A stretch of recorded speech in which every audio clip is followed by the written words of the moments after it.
Pastor Vicky और उनके 13 साला बेटे और दीगर मसीहियों के साथ जो सलूक हो रहा है उसके हवाले से बहुत से दोस्त वीडियोस शेयर कर रहे हैं, इंफॉर्मेशन शेयर कर रहे हैं, और ये मालूमात, ये इंफॉर्मेशन नहायत ही अफसोसनाक और दिल खराश है, जिसे सुनकर यकीनन बहुत अफसोस और दुख होता है। इस सिलसिले में मैं सिर्फ ये अर्ज करना चाहता हूँ कि वो लोग जो पाकिस्तान से बाहर हैं वो पाकिस्तान में बसने वाले मसीहियों के लिए सिर्फ दुआएं ही ना करें, उनको दुआओं से ज्यादा इस वक्त मदद की जरूरत है। उनकी माली इमदाद करने की कोशिश करें, उनके साथ डायरेक्ट राब्ता करने की कोशिश करें, और आज के दौर में ये कोई नामुमकिन बात नहीं है। और उन लोगों की भी जो इनकी मदद कर रहे हैं, यानी जो इन मजलूम मसीहियों के लिए आवाज उठा रहे हैं, उनकी रहाई के लिए और उनकी इखलाकी सपोर्ट के लिए, मदद के लिए जो कदम उठा रहे हैं, उन्हें भी सपोर्ट की जरूरत है। ये कहना तो बहुत आसान है कि हमें मजलूम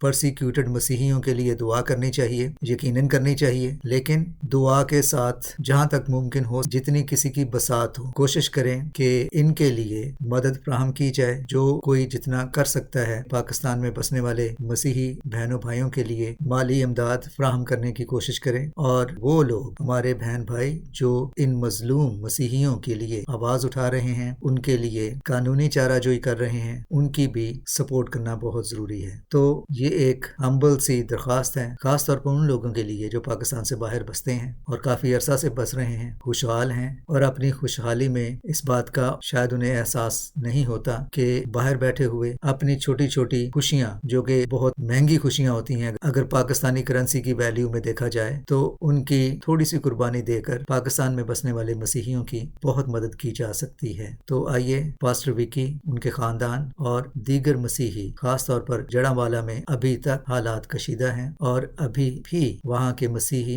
अक्सरियत के मजालिम का सामना कर रहे हैं, तो जहाँ उनके लिए दुआएं करना जरूरी है, वहाँ उनकी माली इमदाद और इसके अलावा अगर किसी और तरीके से उनकी सपोर्ट की जा सकती है, खास तौर पर उन लोगों के जरिए या उन लोगों के लिए जो वहाँ उनकी कानूनी तौर पर मदद करने की कोशिश कर रहे हैं और उन्हें सपोर्ट कर रहे हैं। यहाँ मैं एक बात की वजाहत करना बहुत ज़रूरी समझता हूँ। इस वीडियो का हरगिज़ मकसद ये नहीं कि आप इंजीली मीडिया के ज़रिए, हमारे ज़रिए पाकिस्तान में परसिक्यूटेड क्रिश्चियंस की मदद करें। आप डायरेक्टली जो लोग वहाँ इस तमाम मामले में इन्वॉल्व्ड हैं उनके साथ रब्ता करें, और जो लोग मदद के मुस्तहक हैं उनकी मदद की जाए। आखिर में बाइबल मुकद्दस के 2 हवाले आपके साथ शेयर करना चाहता हूँ। पहला हवाला पौलुस रसूल के लिखे हुए अब्रानियों की कलीसिया के नाम खत के 13वें बाब की 3री आयत में हम पढ़ते हैं, कैदियों को इस तरह याद रखो कि गोया तुम उनके साथ कैद हो,